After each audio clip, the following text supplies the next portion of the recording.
मासाच्या निमित्ताने का असेना कथा करण्याचा, सेवा करण्याचा हा योग या ठिकाणी प्राप्त झालेला आहे. हे माझं अहोभाग्य आहे. ज्ञानोबराय तुकोबरायांच्या कृपेने या ठिकाणी हा योग आपल्या सगळ्यांच्या जीवनामध्ये आलेला आहे. अधिक महिन्यामध्ये अधिकस्य अधिकम फलम, अधिक पुण्य फलाची प्राप्ती करून घेण्यासाठी आपण सर्वजण उद्युक्त असतो. कुणी घरी बसून पारायण करतायत, कुणी तीर्थयात्रेला जाऊन पुण्य अर्जन करण्याचा प्रयत्न करतायत, कुणी कथा कीर्तनाच्या माध्यमातून श्रवण भक्ती असेल, वाचन भक्ती असेल, दान धर्म असेल, या माध्यमातून पुण्य अर्जन करण्याचा प्रयत्न करत आहेत. कारण काय आहे? त्याचं कारण हा महिना म्हणजे अधिक मास, ज्याला पूर्वीच्या भाषेमध्ये मलमास म्हटलं जात होतं. मलमास हे नाव होतं आणि हे मलमास नाव असताना या मलमासामध्ये आजही अनेक कार्य करणं निषिद्ध सांगितलेलं आहे. विवाह संस्कार असतील,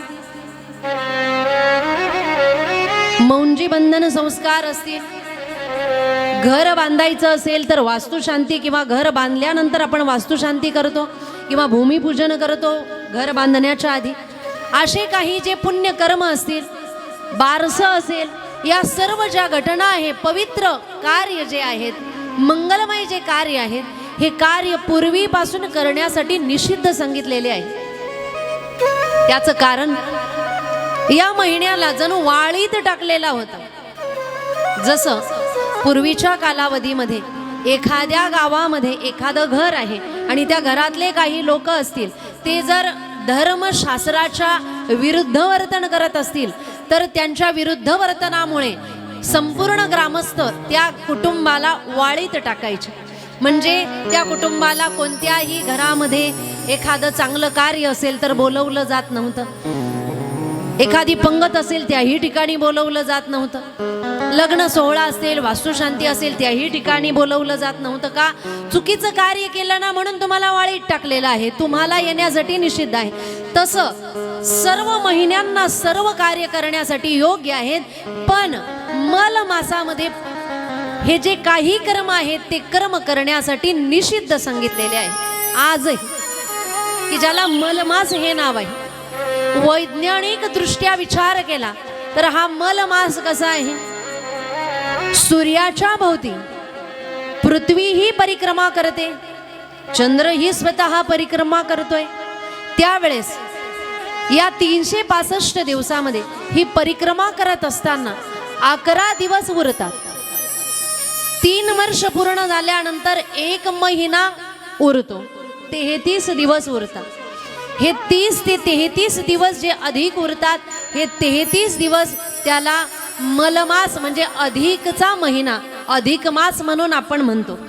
आणि अशा मलमासामध्ये कोणतंही चांगलं कर्म करण्यामध्ये त्या ठिकाणी निषिद्ध सांगितल्यामुळे त्या ठिकाणी हा महिना सुद्धा अतिशय दुःखी झाला. भगवान श्रीहरी विष्णूंना हा महिना, हा मलमास शरण गेला, हा अधिक मास शरण गेला. आणि भगवान श्रीहरींना सांगितलं, प्रभू माझ्या या महिन्यामध्ये कुणी बारसं करत नाही, कुणी मुंज करत नाही, कुणी वास्तुशांती करत नाही, कुणी विवाह करत नाही, सर्व पुण्य कर्म करण्यासाठी निषिद्ध सांगितलेलं आहे. मग सगळेजण घृणास्पद नजरेने माझ्याकडे बघताय, मग माझी निर्मितीच का केली? तुम्ही तर काहीही करू शकता. जर निर्मितीच झाली आहे, माझा कोणी स्वीकारच करत नाही, तर असं लांछनास्पद जीवन जगणं फार वाईट आहे. माझ्यासाठी, मला पवित्र करण्यासाठी तुम्ही काहीतरी करा, नाहीतर असं काहीतरी सांगा की जेणेकरून माझा उद्धार होईल. मी तुम्हाला शरण आलेलो आहे. भगवान परमात्म्याला जोही कोणी शरण येतो, तो कसाही असेल, भगवान परमात्म्या त्याला शरण आलेल्याला आपल्या शरणामध्ये घेऊन त्याचा उद्धार करत असतात. भगवान श्रीहरी विष्णू म्हटले की हा जो मलमास तुला हे जे नाव आहे आणि सर्वजण सर्व पुण्य कर्म करण्यामध्ये तुला निषिद्ध समजतात ना, याच्यानंतर या मलमासाला मी माझं नाव देतो. भगवान परमात्म्याचं एक नाव आहे पुरुषोत्तम. विष्णू सहस्रनामामध्ये एक नाम सांगितलेलं आहे भगवान श्रीहरीचं, ज्याचं नाव आहे पुरुषोत्तम.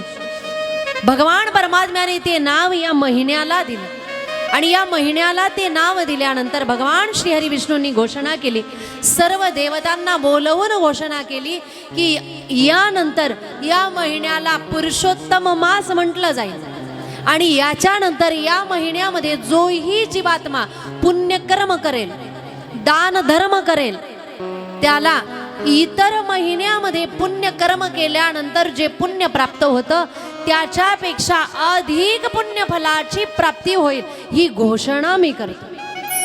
सगळ्या देवतांच्या समोर भगवान परमात्म्याने ही घोषणा केली, ज्याचा परिणाम या 30 ते 33 दिवसामध्ये, ज्याला पुरुषोत्तम मास आपण आता म्हणतोय, या महिन्यामध्ये ज्यानेही कोणी पुण्यकर्म केले त्याला अधिक पुण्यफलाची प्राप्ती होते.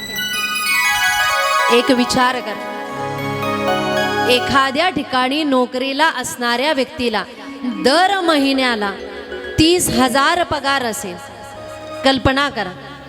पण एक महिना असा आहे की ज्या महिन्यामध्ये त्या कमिटीवाल्यांनी ठरवलं की या महिन्यामध्ये इतर महिन्यामध्ये जे कार्य केलेलं आहे तेवढंच कार्य केल्यानंतर या महिन्यामध्ये 1,00,000 पेमेंट मिळणार आहे.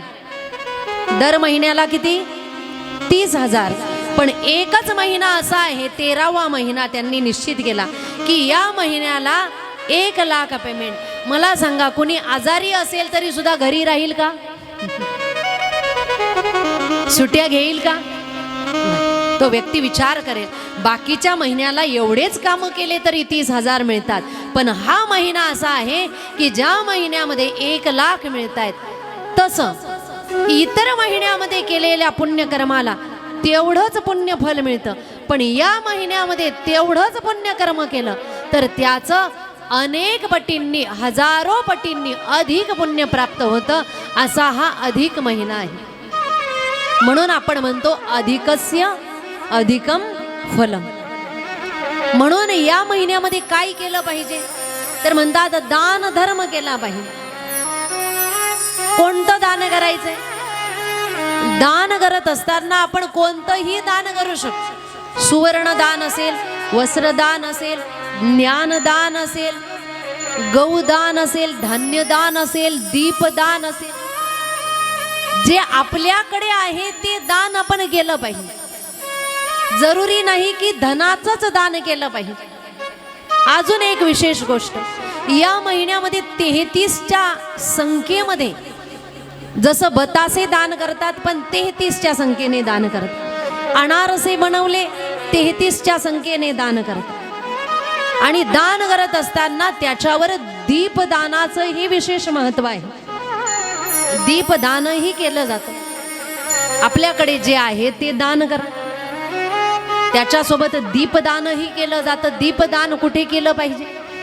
एखादी नदी असेल त्या नदीच्या किनाऱ्यावर दीपदान केलं पाहिजे. अधिकाधिक दीपदानाचं महत्व असं आहे की अधिक महिन्याच्या पोथीमध्ये आलेलं आहे, जोही कुणी दीपदान करतो त्याच्या घरामध्ये कधीही धनाचा अभाव राहत नाही. जो दीपदान करतो पुढच्या जन्मी त्याला सुंदर अशी अंग क्रांती प्राप्त होत असते, दिव्य देह प्राप्त होत असतो. दीपदान करणाऱ्या व्यक्तीच्या घरामध्ये कधीही दारिद्र्य येत नाही. म्हणून एरवी सुद्धा आपण दीपदान करू शकतो. हे दीपदान अधिक महिन्यामध्ये कुठे केलं पाहिजे? नदीच्या किनाऱ्यावर. पवित्र असे वृक्ष जे सांगितलेले आहेत आपल्या हिंदू धर्मामध्ये, वड असेल, पिंपळ असेल, औदुंबर असेल, तुळस असेल, या झाडांजवळ आपण दीपदान केलं पाहिजे. सायंकाळच्या वेळेस दिवा लावला पाहिजे. आपण मंदिरामध्ये दिवा लावला पाहिजे. दीपदानाचंही विशेष महत्व आहे. धान्यदानही करू शकतो, तेही 33च्या संख्येने. आपण 1-1 किलो असेल 33 किलो दान करू शकतो. अधिक ज्याला देण्याची पात्रता असेल ते कितीही प्रमाणामध्ये दान धर्म करू शकतात. पण एक गोष्ट नेहमी लक्षात ठेवा, दान त्याला करा ज्याला अधिक गरज आहे. गीता सांगते दान कुणाला केलं पाहिजे? म्हणतात जो गरजू आहे त्याला. त्याला सर्वश्रेष्ठ दान म्हटलेलं आहे गीतेमध्ये. देश कालेच पात्रेच तद्दानम सात्विकम स्मृतम. असं म्हणतात की पात्रता बघून जर आपण दान केलं तर त्याला अधिक पुण्य फलाची प्राप्ती होत असते. ज्याच्याकडे वस्त्र नाही ना त्याला वस्त्रदान आहे, त्यांना दान केल्यानंतरही पुण्य मिळेल, हरकत नाही. पण ज्याला नाही त्याला दिल्यानंतर मिळणाऱ्याला, ज्याला मिळतंय त्यालाही आनंद वाटत असतो आणि त्या आनंदाचा आपल्याला बेनिफिट सुद्धा जास्त होय. आपण म्हणणार आमच्याकडे वस्त्र नाही. मला एक सांगा, इथे बसलेल्या महिला तुमच्याकडे किती साड्या असतील? कुणी निश्चित आकडा सांगू शकतं का? माझ्या सकट कुणीही निश्चित आकडा सांगू शकत नाही की माझ्याकडे एवढ्याच आहे, 30 आहे, 50 आहे, 70 आहे की 80 आहे. आपल्यापैकी कोणी सांगू शकतं का? घरी गेल्यावर मोजल्यानंतर माझ्या सकट आपल्यालाही कळेल किती साड्या आहेत. आणि एक विचार करा, एखाद्या साडीला घालण्यासाठी तिचा नंबर केव्हा येतो? काही साड्या अशा आहेत की 12 वर्ष झाला तरी त्यांचा नंबर लागलेला. काही साड्या अशा आहेत की 2 महिन्यानंतर नंबर लागतो. काही साड्या अशा आहेत की ज्यांचा 2-3 दिवसाआड नंबर लागतो. म्हणजे आपल्याकडे एवढे वस्त्र आहे.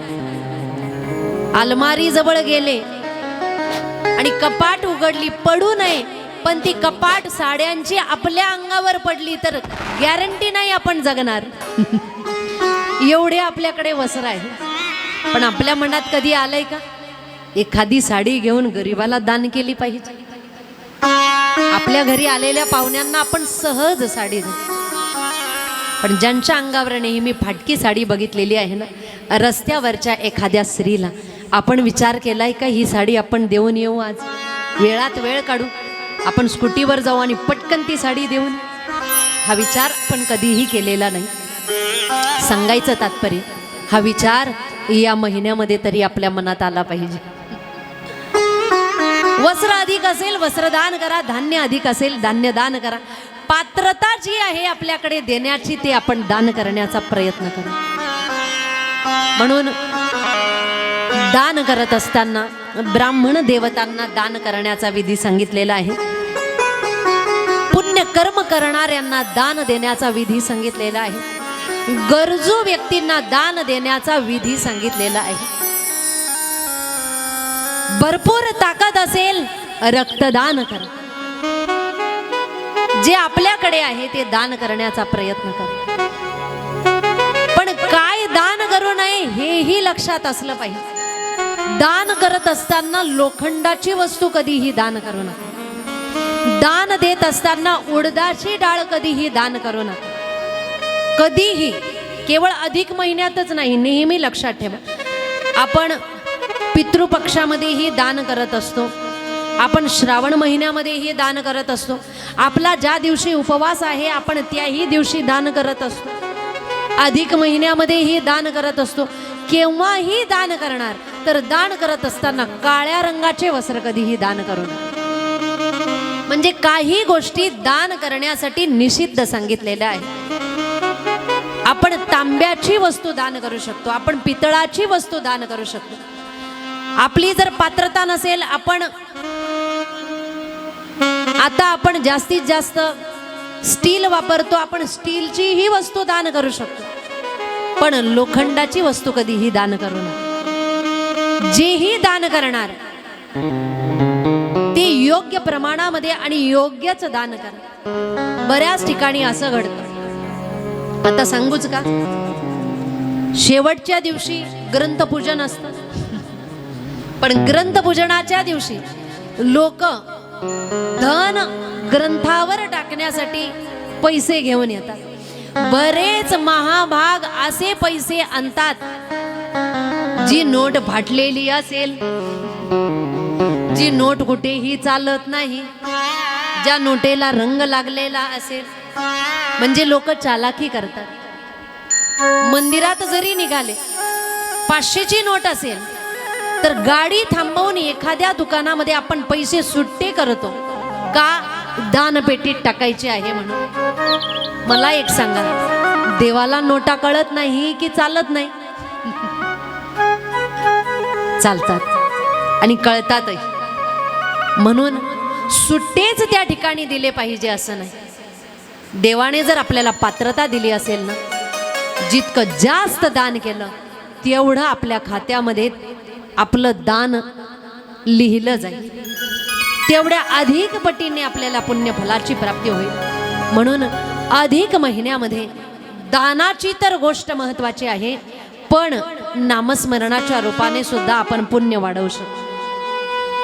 आपण ग्रंथ वाचनाच्या निमित्ताने पुण्य वाढवू शकतो.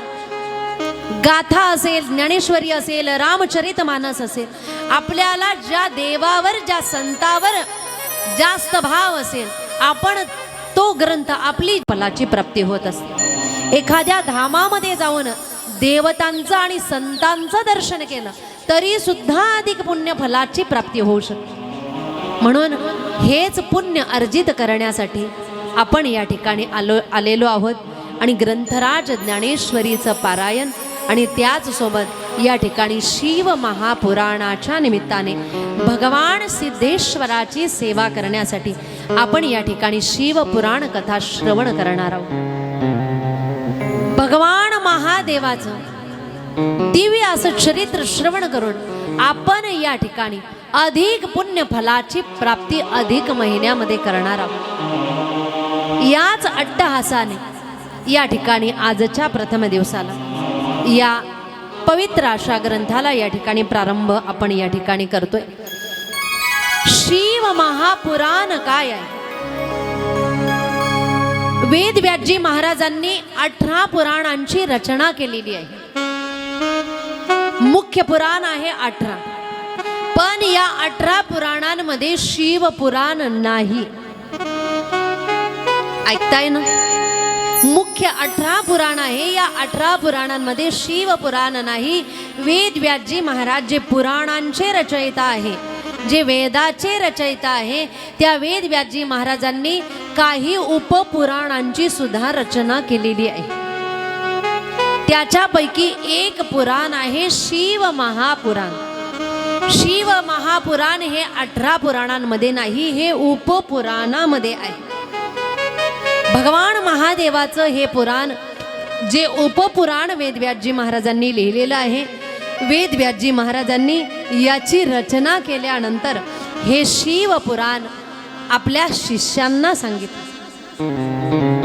वेदव्यासजी महाराजांचे शिष्य आहेत, जैमिनी आहेत, सूतजी महाराज आहेत. सर्व शिष्यांना वेदव्यासजी महाराजांनी पुराण सांगितलं. सर्व शिष्यांनी पुराण आत्मसात केले आणि ज्यांच्यावर विशेष कृपा आहे त्या सूतजी महाराजांनी हे पुराण श्रवण केल्यानंतर सूतजी महाराज शौनकादिक ऋषी ज्या ठिकाणी यज्ञ करत आहेत त्या ठिकाणी निघाले. लक्षपूर्वक ऐका. शौनकादिक ऋषी आहे 88,000 ऋषी, ज्यांचं नाव आहे शौनकादी ऋषी. सगळ्या ऋषींना एकच नाव आहे शौनकादी ऋषी. 88,000 साधू आहेत, ज्ञानी आहेत, भगवत भक्त आहेत, वेद आणि पुराणांचं ज्यांना संपूर्ण ज्ञान आहे, कथा ज्यांना अतिप्रिय आहे आणि जे नेहमी यज्ञ करण्याचं कार्य करणारे आहे. एक युग असं आहे की ज्या युगामध्ये यज्ञाला विशेष महत्त्व होतं. प्रत्येक युगामध्ये वेगवेगळ्या भगवदीय कार्याला महत्त्व सांगितलेलं आहे. म्हणतात कृतयध्यायतो विष्णू त्रेतायाम यजतो मखै द्वापारे परिचर्याया कलोत्तदरति कीर्तना. प्रत्येक युगामध्ये केलेल्या कर्मामध्ये वेगवेगळ्या गोष्टींना विशेष महत्त्व. एक युग असं आहे की ज्याच्यामध्ये तपाला महत्त्व होतं. एक युग असं आहे की ज्या युगामध्ये फक्त होम हवन यज्ञालाच विशेष महत्त्व होतं. एक युग असं आहे की ज्या युगामध्ये फक्त नामस्मरणाला, म्हणजे कलियुगामध्ये नामस्मरणाला विशेष महत्त्व आहे. एक युग असं आहे की फक्त अर्चन भक्तीलाच विशेष महत्व आहे, तसं शौनकादिक ऋषींनी नेहमी यज्ञ करण्याचं कार्य केलेलं आहे. यज्ञ केलेला आहे नैमिषारण्यामध्ये. आणि तेच शौनकादी ऋषी यज्ञ करण्यासाठी आलेले होते पवित्र अशा त्रिवेणी संगमावर तीर्थराज प्रयाग या ठिकाणी. शिवपुराणाची कथा ही 2 ठिकाणी झालेली आहे. एक आहे नैमिषारण्य आणि दुसरा आहे तीर्थराज प्रयाग. कथा 2 ठिकाणी झालेली आहे. मुख्यतः शिवपुराणामध्ये वर्णन आलेलं आहे की तीर्थराज प्रयाग या ठिकाणी गंगा, यमुना आणि सरस्वतीच्या किनाऱ्यावर 88,000 शौनकादी ऋषी आले. त्या ठिकाणी यज्ञयाग होम हवन करायला लागले. पूर्वीचे साधू संत महात्मे यज्ञयाग करायचे. कारण काय आहे? यज्ञाने 2 गोष्टी होतात. पहिलं आहे, यज्ञाने मानवांचंही कल्याण होतं आणि जे यज्ञ करतायत त्यांचंही कल्याण होतं. का? यज्ञ करताना वेदाच्या ऋचा उच्चारल्या जातात. यज्ञाने देवता तृप्त होतात. कारण प्रत्येक देवतांच्या नावाने स्वाहा म्हटल्यानंतर, आहुती दिल्यानंतर देवता तृप्त होतात. देवता तृप्त झाले की प्रत्येक देव सगळ्यांवर कृपा करतात. उदाहरणार्थ अग्निदेवाचं नाव घेतलं, अग्निदेव तृप्त होतात. वायुदेवाचं नाव घेतलं, वायुदेव तृप्त होतात. वर्षा करणारे देव, त्यांचं नाव घेतलं की ते योग्य प्रमाणामध्ये पाऊस पाडतात. योग्य प्रमाणामध्ये वायूची प्राप्ती होते. अति नाही आणि कमीही नाही. सूर्यदेवाचं नाव घेतलं, सूर्यदेव ही कृपा करतात. इंद्र, चंद्र, अग्नी सगळ्या देवतांची कृपा झाली की पर्यावरणाचा समतोल राहत असतो. मानव जातीचं कल्याण होतं. देवता तृप्त होतात, मानव जातीचं कल्याण होतं. वेदाच्या उच्चाराने वायुमंडल पवित्र होतं. यज्ञ जर केलं तर यज्ञ करत असताना वायूचीही शुद्धी होते. कशा पद्धतीने? आता वैज्ञानिक दृष्ट्या विचार करा. जेव्हा यज्ञ केला जातो त्या यज्ञामध्ये आपल्या घरी बघा, वास्तुशांती जरी झाली तर वास्तुशांतीला समिधा ब्राह्मण देवता काही विशिष्ट वनस्पतींच्याच समिधा सांगतात. सगळे लाकडं आणून त्या ठिकाणी टाकले जात नाही. समिधा म्हणून ज्या झाडांचे लाकडं टाकले जातात, वाळलेले लाकडं त्या यज्ञामध्ये अग्नीमध्ये टाकल्यानंतर त्याच्यावर त्या अग्नीमध्ये गावरान गाईचं तूप टाकून यज्ञ केला जातो. त्याच्यामध्ये जो धूर बाहेर पडतो तो धूर एवढा पवित्र असतो की त्या धुरामध्ये वायूमध्ये असणारे संपूर्ण विषारी कण समाप्त होतात. वायूमध्ये असणारे जे विषारी जीवाणू आहेत ते समाप्त होतात. कारण अग्नीमध्ये गावरान गाईचं तूप टाकलं जातं. विशिष्ट झाडांच्या समिधा वापरल्या जातात आणि वैज्ञानिक दृष्ट्या वायूची शुद्धी होत असते. वायू जर अशुद्ध झाला तर काय होतंय याचा परिणाम आपण सगळ्यांनी 2018-19 मध्ये बघितलेला आहे. आपण बघितलेला आहे की वायूमध्ये अशुद्धता निर्माण झाल्यानंतर आपण सगळे जणांनी नाकाला आणि तोंडाला कापड बांधून फिरलो. वायूमध्ये अशुद्धता असल्यानंतर घरामध्ये येत असताना सुद्धा आपण कशा पद्धतीने सॅनिटायझर मारून येत होतो आपण सगळ्यांनी अनुभवलेला आहे. याच्या आधीच्या लोकांनी आपल्याला ही गोष्ट शिकवली की घरात येण्याच्या आधीच हातपाय तोंड धुवून आलं पाहिजे. पण आपण त्या गोष्टीकडे विशेष महत्त्व आता देत नाही. आपण ती गोष्ट मनातून काढून टाकली होती. पण आपल्याला कळालं जुनं ते सोनं. का बाहेर बादली भरून ठेवली जात होती? का हातपाय तोंड धुवून घरात प्रवेश केला जात होता? आपल्याला तीच गोष्ट केव्हा कळाली? आपल्याला जेव्हा कोरोना आला तेव्हा ती गोष्ट कळाली नाही का? ही वायूची शुद्धी किती महत्वाची आहे आपल्याला तेव्हा कळालं. की वायू जर अशुद्ध झाला तर मानवाचं जीवन किती धोक्यात येऊ शकतं आपल्याला कळालं. हे साधू संतांना आधीच माहीत होतं. त्याच्यामुळे त्या काळातले साधू संत यज्ञयाग होम हवन करत होते. आणि अशा पद्धतीने यज्ञयाग होत असताना